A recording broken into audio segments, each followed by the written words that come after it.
Okay, so we're going to finish the history of forensic science and notes today, and that'll be it for notes this week. We'll do one last bit about how the law has developed next week, and then we'll be done with notes for this unit and be testing by the end of next week.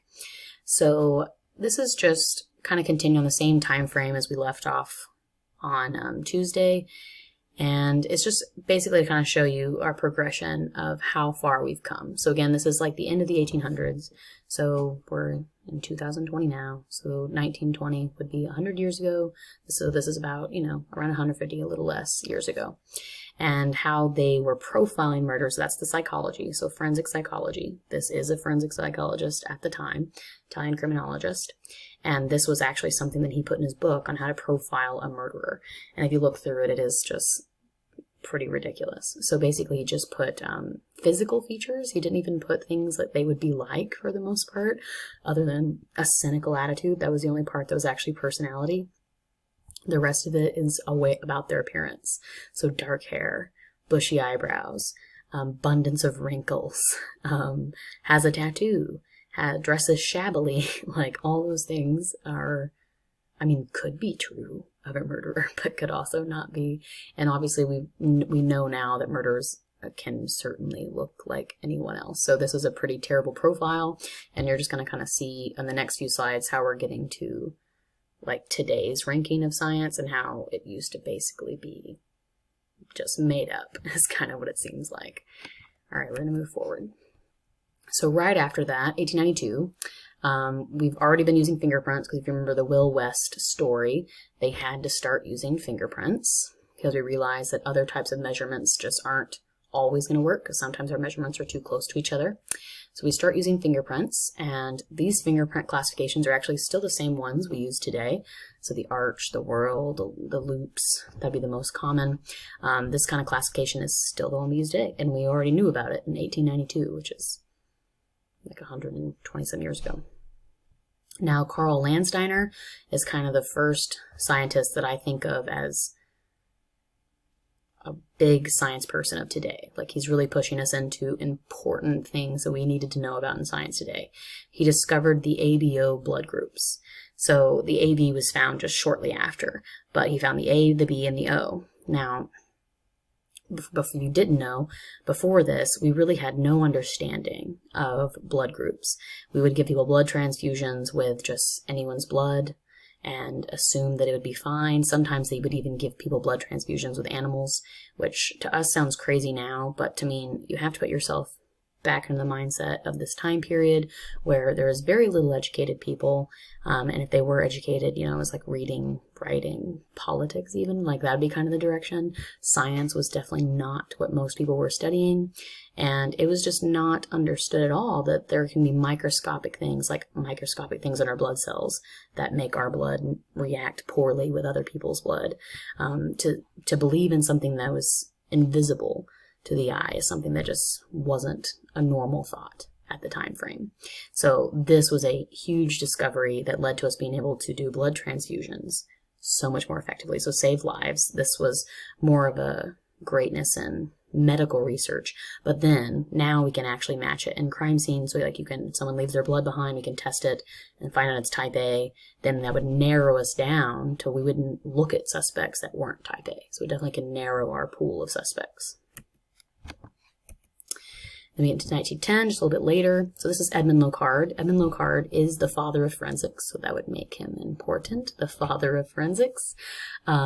He had a workable crime lab, one of the first workable crime labs, and was also the director of the Institute of Criminalistics, so was helping train other people in forensic science in France. So he wasn't the person that brought it to America, but he is one of the forefront people that started crime labs and started training people to study forensic science. Now, something that he is very famous for is the phrase, every contact by a criminal leaves behind a trace. So basically, he was just trying to push the idea that there is evidence left there. If you haven't found it, then you haven't looked hard enough, or you haven't developed a test that can find it. But there is something to be found at every crime scene. You just have to know what you're looking for and know how to find it. I clicked out of it somehow. Let me go forward. So this is just a case that was a popular case for him. Sometimes I ask y'all to match cases that belong to different scientists. So for the father of forensics, Edmond Locard, he has Mary Littell. So Mary Littell was found strangled to death in her parents' home. A lot of times the suspects are their boyfriend or their spouse. You know, that'd be the first person they look at. She had a boyfriend called Emil Gorbin. But when they questioned him, he said he'd been playing cards with his friends, and his friends backed him up. They said he had an alibi, he had been there the whole time, and could not have been the one that murdered her. But Edmond Locard goes and notices that if she's been strangled, then someone might have her skin under their fingernails or something like that. So he got a warrant for the fingernail scrapings of her boyfriend, and he went and he scraped them out and examined them. And basically what he found was they had a powder. It had a powder residue that he found under his nails that matched a type of lady's makeup. So when he went back to the crime scene to look at what makeup she owned and what was on her neck and face, it was the same powder. So he was a chemist by trade, and he matched them chemically. It was the same powder under the nails, and he was convicted. Now, how did the alibi get there? Because his friend said he was there, was he actually had planned the murder, but then went to his card game ahead of time and turned the clock back. So like when they went to the game room, the clock was set backwards, so it made it look earlier than it was. So his friends thought that he had got there or around 8 o'clock. So it's not like they had lied. They just had an incorrect time. Okay, clicking. So now we're still moving forward. So this was, I mean, he was 1900s. Now we're kind of like late 1900s. Well, not late, not 1970, but more like 1940s, 50s, 60s. Was Charles Norris and Alexander Geller. I guess really in the 20s, because they did Prohibition too. So, too far. So when Norris was like the head of the department, he's the one that went to court and tried to get people acquitted or try to get people convicted, whereas Alexander Gettler was the scientist behind the scenes. So Norris did science too, but that's all Gettler did. He didn't do the part inside court. He wasn't a lawyer. And Gettler was the one who revolutionized criminal investigation. A lot of techniques that he created on how to identify chemicals inside of a body, inside of a deceased body, are still being used today. Like, that's how good his work was. And the biggest part of how they kind of changed the tide of history is just that when they were brought on, most of the time, they, like, scientists' work for getting people convicted was not heavily used. People didn't really trust it. Cops didn't trust it. That was just not something that anyone really believed in. And they just kept proving their work, saying like case after case, catching criminal after criminal, until basically you couldn't not believe that it was a better way of trying to catch criminals. So just their popularity in New York turned the tide, made it to where it's like now we really don't want to do any crime cases that didn't involve forensic science. We'll learn more about them later in the year when we do toxicology. Oh, keep forgetting to do a disclaimer before the picture. So it is some like graphic images. This is of a body farm. So look away and just listen if you don't want to look at the images. So if you didn't know, there actually is body farms. There's actually one in Texas. I forget which college it's with, but I'm pretty sure it's a college down by Lubbock that they have a body farm for their interns and people who go to that college and are in forensic science to work on or to work in. Now, what their focus is anthropology, body decay, and telling time of death. It was created by Dr. Bill Bass, though, in 1970. So now we're getting pretty recent. So, I mean, this was 50 years ago is when body farms first became a thing. He was the one that started the very first one in Tennessee. And now that there are several more that have popped up throughout the United States, and they're even starting some in other countries now. Now, I mean, what it is people will donate their bodies to science, and then they will be left out in different ways. So some will be buried in a shallow grave, a deep grave, underwater, in a car, like just different scenarios. Now, why that would be important, because I know it's something that sounds kind of icky, but why it'd be important was before 1970, if we got to a crime scene and the person had been pretty decayed. So past a couple days. We really had no scientific research on how to tell time of death if it had been past a couple days. Like, all of the research we had would only work if the person had been deceased 2 days or less. So when we've reached any crime scene that has a body that is older than that, we had very little information on how to look at the person who is deceased and tell their time of death.